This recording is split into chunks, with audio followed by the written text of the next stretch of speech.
sacrificios? ¿Eran animales y humanos? ¿Qué papel desempeñaban para los mayas, los aztecas y las otras culturas? ¿Eran una cuestión religiosa? Sí, por supuesto que era una cuestión religiosa. Según las creencias de los aztecas, el dios de la guerra exigía que capturaran y sacrificaran personas. Y además tenían que ser personas valiosas. Antes de que ellos crearan ese ejército enorme y permanente del que ya hablamos antes, celebraban batallas rituales en las que capturaban mucha gente. De hecho, muchas comunidades en toda Mesoamérica querían prisioneros para usarlos como sacrificio para los dioses. Y los aztecas, como decidieron seguir específicamente al dios de la guerra, eran quienes más hacían esto. Hicieron tantos sacrificios y con tanto éxito que ya no tenían enemigos cerca. Ese fue el motivo por el que decidieron que nunca harían las paces con un grupo que habitaba no muy lejos de ellos, llamado los tlaxcaltecas. Fue muy desafortunado para ellos. Eso les permitía tener una guerra simbólica todos los años, y así poder capturar a algunos tlaxcaltecas para luego sacrificarlos.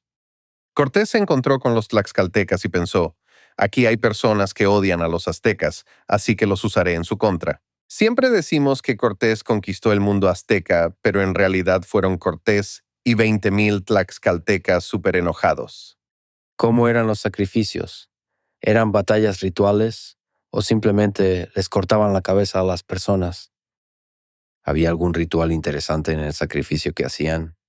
Solía extraerse el corazón y a veces la cabeza, pero los sacrificios se realizaban en la cima del templo para que todos los vieran. Usaban una piedra específica que hacía que la caja torácica sobresaliera, y también un cuchillo grueso de obsidiana. Tenían un procedimiento ya estudiado de cómo hacerlo. Apuñalaban a la persona en el pecho, luego empujaban hacia abajo el esternón mientras rasgaban hacia arriba. Hacían un orificio por donde podían arrancarlo. Con la mano. Sí, con la mano. Usaban un cuchillo grueso de obsidiana con el cual podían romper las costillas justo a lo largo del esternón y luego empujar el esternón hacia abajo, tirar hacia arriba y listo. Mientras la persona vivía. Mientras aún estaba viva. En esa época se produjo una sequía terrible que casi arruinó todo el valle, y los aztecas llegaron a la conclusión de que era porque no habían matado a suficientes personas. Ellos creían que tenían que matar a más gente en sacrificio, y cuando lo hicieron, comenzó a llover de nuevo. Así que fue una prueba positiva de que debían seguir haciéndolo. Y también comían personas, de verdad. ¿Como parte del sacrificio? No, se las comían después de hacer el sacrificio. Esto comenzó por la sequía y la hambruna, pero luego se convirtió en una especie de costumbre. Cuando Cortés llegó, todavía celebraban ciertos banquetes especiales que involucraban humanos, lo que molestó a los españoles. Les molestó porque los aztecas los engañaron para que comieran carne humana. Fue como, oye, ¿te gusta la cena? Son humanos. ¿Podrías decirme por qué comían carne humana? ¿La comían porque de verdad les gustaba? ¿O había algo más detrás de eso? Quizás creían que así recibían el espíritu y la fuerza de la persona. En el caso de los aztecas, parece que simplemente les gustaba consumirla. Bernardino de Sahagún, que fue un cronista muy preciso, detalló que había una cuestión de distribución. Por ejemplo, las élites recibían las nalgas porque eran la mejor parte. Esa era la mejor parte para comer, y luego repartían al resto hasta que algunas personas solo recibían dedos de las manos y de los pies. Era una cuestión de gusto entonces. Lo era. Qué increíble. Sí, de verdad les gustaba, y de hecho eso es lo que causó la Noche Triste. ¿Has oído hablar de ese suceso? Fue la noche en la que los aztecas de verdad enloquecieron y echaron a los españoles. Y todo se desencadenó por culpa de un hombre llamado Pedro de Alvarado, a quien Cortés había dejado a cargo mientras él no estaba. Cortés se había ido a la costa a intentar convencer a la Fuerza Nueva de que estuvieran de su lado, y lo logró.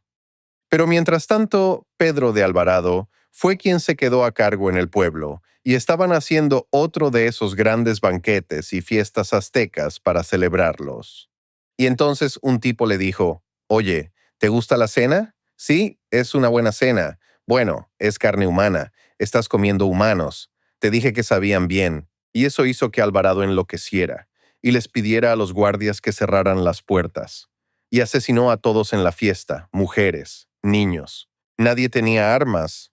Él simplemente mató a todos, y eso enloqueció tanto a los aztecas que terminaron asesinando a Moctezuma, quien era su prisionero, y luego intentaron matar a todos. Y pensar que todo esto que sucedió fue culpa de Pedro de Alvarado, porque se alteró por comer humanos. Fue una pequeña broma. Ellos pensaron que era gracioso y él no. Eso es fascinante. Suponía que cierto nivel de canibalismo tendría que ver con comer el corazón para recibir el espíritu de la persona o algo así. En ciertos rituales de caza de ciervos, sí, pero para los aztecas no era así. Les gustaba comer humanos. Era parte del factor miedo también.